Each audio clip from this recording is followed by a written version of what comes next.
El que viene de lo alto está por encima de todos. El que es de la tierra y habla de la tierra. El que viene del cielo está por encima de todos. Lo que ha visto y ha oído, de eso da testimonio. Y nadie acepta su testimonio. El que acepta su testimonio certifica que Dios es veraz. El que Dios envió habla las palabras de Dios porque no da el Espíritu con medida. El Padre ama al Hijo y todo lo ha puesto en su mano. El que cree en el Hijo posee la vida eterna. El que no crea al Hijo no verá la vida, sino que la ira de Dios pesa sobre él. Palabra del Señor. El que viene de lo alto está por encima de todos. San Juan se refiere a Jesucristo. Estaba en juego la fe en la divinidad de Jesús.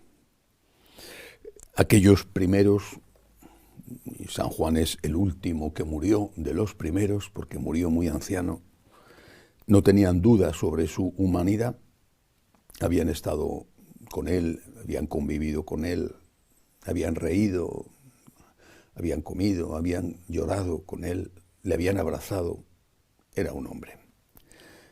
Las dudas surgían en cuanto a su divinidad.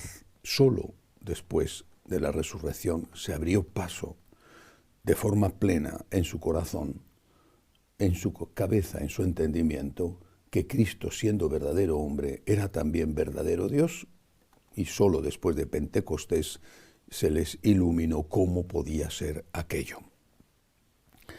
Pero desde entonces, este problema, esta herejía, no ha dejado de estar presente en la Iglesia.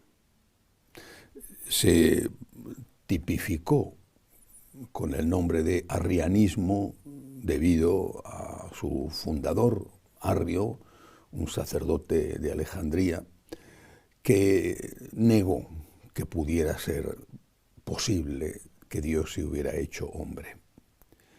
No era posible. En Cristo, decía Arrio, mora un espíritu. Cristo era más incluso que un gran profeta.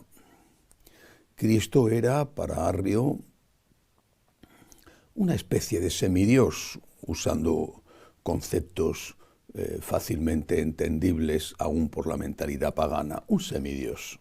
Bueno, pero no era un verdadero Dios. ¿Cómo iba a ser posible, decía Arrio, que Dios se hubiera reducido a la limitación de la carne humana, que hubiera sufrido los padecimientos de la cruz? No era posible. Y por lo tanto Arrio negó la divinidad de Jesús. La Iglesia reaccionó en medio de grandes dificultades. Hubo dos emperadores que eran arrianos después de Constantino y que favorecieron el arrianismo, y hubo un momento en que la mayoría de los obispos de la Iglesia eran arrianos, y que los que defendían la divinidad de Jesús eran una minoría acosada y perseguida, no el pueblo, que siguió siendo mayoritariamente católico.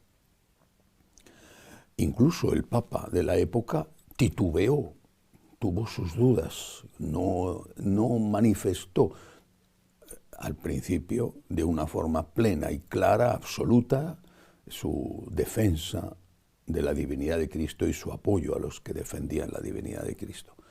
Tuvo que pasar el tiempo hasta que se impuso la fe verdadera. Cristo es Dios. ¿Por qué hablo de estas lecciones de historia? Porque la historia es la gran maestra de la vida. Dicen que el que no conoce su historia está condenado a repetirla. El arrianismo, que oficialmente murió, nunca ha muerto. El arrianismo está presente en todos aquellos que, sin negar oficialmente la divinidad de Jesús, la niegan con los hechos. Y se niega la divinidad de Jesús cuando se dice que sus enseñanzas tienen que ser reformadas, que sus enseñanzas tienen que ser puestas al día, que sus enseñanzas están anticuadas, que sus enseñanzas no tienen en cuenta los nuevos descubrimientos de la ciencia o de la psicología o de la sociología. Se está negando la divinidad de Jesús. Pero es que si Jesús no es Dios, el que murió en la cruz no era el Hijo de Dios.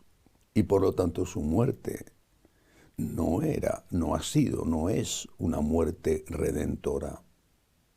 Hay muchos hombres, muchas mujeres, ancianos, niños, que mueren injustamente cada día. Pienso en las víctimas de la guerra en Ucrania. Es terrible, es espantoso, pero su muerte no es una muerte redentora para la humanidad. Quizá alguno sea un héroe que ha muerto por defender a su patria. No es una muerte redentora. ¿Por qué? Incluso muchos han sufrido tortura y han muerto en la tortura. No sé si tan cruel y tan dura como la que sufrió Jesús. Pero ¿por qué no es una muerte redentora? Podrá ser una muerte admirable, ejemplar, podrá serlo. Desde luego es una muerte injusta. Pero ¿por qué no es una muerte redentora? Porque ellos no son Dios, son seres humanos. Negar la divinidad de Cristo, como están negando los nuevos arrianos, negar la divinidad de Cristo es hacer imposible la salvación. Lo entendió San Juan perfectamente. Lo proclama en este Evangelio de hoy. El que viene de lo alto, Jesús, está por encima de todos. ¿Por qué? Porque viene de lo alto, porque es Dios. Sus enseñanzas están por encima de las enseñanzas de cualquiera. Sus enseñanzas no pasarán nunca, nunca envejecerán. Son las enseñanzas de Dios. Aceptémoslo con humildad. Dejemos de decirnos a nosotros mismos que lo que no nos conviene es falso. Seamos más humildes, y ahí está el secreto de todo. Seamos más humildes para decirle al Señor, perdóname, gracias por darme tu luz, y perdóname cada vez que no soy capaz de seguir como tú tienes derecho a que yo siga el camino que me has enseñado. Que así sea.